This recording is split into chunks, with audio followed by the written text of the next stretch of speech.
Checkpost, মায়ানমারের checkpost, বাংলাদেশের checkpost, এই সমস্ত চেকপোস্ট ফাঁকি দিয়েই তো বাংলাদেশে ঢোকে। তাহলে আপনি বুঝতে পারতেছেন এই কেমিক্যাল কি জিনিস। ভাই সব থেকে বড় বিষয় কি তা জানেন? আমি এই কেমিক্যাল আমি থাইল্যান্ডে পাঠাই। ভাই আপনি একটু বোঝেন, এতটিক চেকপোস্ট যখন ফাঁকি দিয়ে আসতে পারিছে, বাংলাদেশের বিজিবি, শ্রীলঙ্কার আর্মি, মায়ানমারের আর্মি, এরা কেউ ধরতে পারেনি। আর বাংলাদেশের কোন কিডা আছে যে আপনারে ধরবে? আর এই কেমিক্যালে নদীর পানি ডিজেল হয়ে যাবে। তাহলে কেন আমরা এই সুযোগটা নেব না? আপনি কোন ভাই? না না, আপনি ঠিকই বলেছেন ভাই, নদীর পানি সব ডিজেল হয়ে যাবে, আমরা তো অল্প দিনে কোটিপতি হয়ে যাবো। আমি আপনাকে ক্যাশ দিয়ে দিচ্ছি, আপনি কেমিক্যালটা দেন, আমি চলে যাই। এই যে এই নেন ভাই এই যে কেমিক্যাল। ভাই, সম্পূর্ণ টাকায় আছে। ওরে বস্ত্রবন্দি কি রে আবার ফোন বাজতেছে? দেখি ফোনটা কিটা দিছে।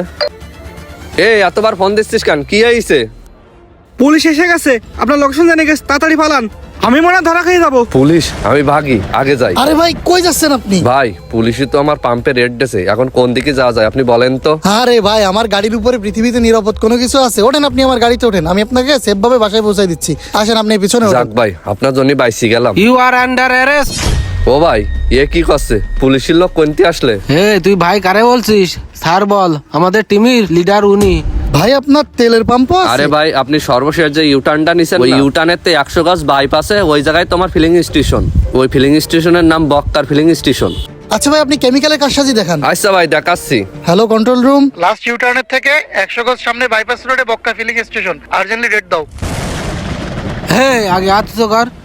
স্যার এইভাবে আমার সাথে প্রতারণা করলেন, এইভাবে বিশ্বাসঘাতকতা করলেন আমার সাথে। জগৎটাই তো পাল্টিবাজির উপর দিয়ে চলতেছে রে বক্কার। তুই কত চালাক, পৃথিবীর কোনো চেকপোস্ট তোর জিনিস ধরতে পারে না। মানুষে ঠকাচ্ছিস এইভাবে। একে তো তেলের কৃত্রিম সংকট তৈরি করতেছিস, আবার ভেজাল তেল বানায় মানুষের গাড়িগুলো নষ্ট করতেছিস। সামান্য তুই পানি দিয়ে লাখ লাখ কোটি কোটি টাকা ইনকাম করে নিচ্ছিস। আরে তুই কি মানুষের সাথে খুব পীড়িত করেছিস? আমি নাই তোর সাথে বিশ্বাসঘাতকতা করলাম। স্যার এর সাথে ভালো আচার ব্যবহার করি লাভ আছে। ওই ডাকাতি হইলো না রাজবাড়ি, ওই মামলায় দিয়ে ওরে ওই 14 শিকির মধ্যে ঢুকাই দেন, গরম ডিম দিলি ঠিক হয়ে যায়। হ্যাঁ, নকল তেল তৈরি, ডাকাতির মামলা 40 আর 395 ধারা, যাবজ্জীবন হয়ে যাবে। ও স্যার আমার একটা সুযোগ দেন স্যার। স্যার জীবনে আমি এরম কাজ আর কোনোদিন করবো না, শেষবারের মতন আমার একটা সুযোগ দেন। ওরে পাগল, জেলখানায় যাইয়ে তুই অনেক সুযোগ পাবি, চল।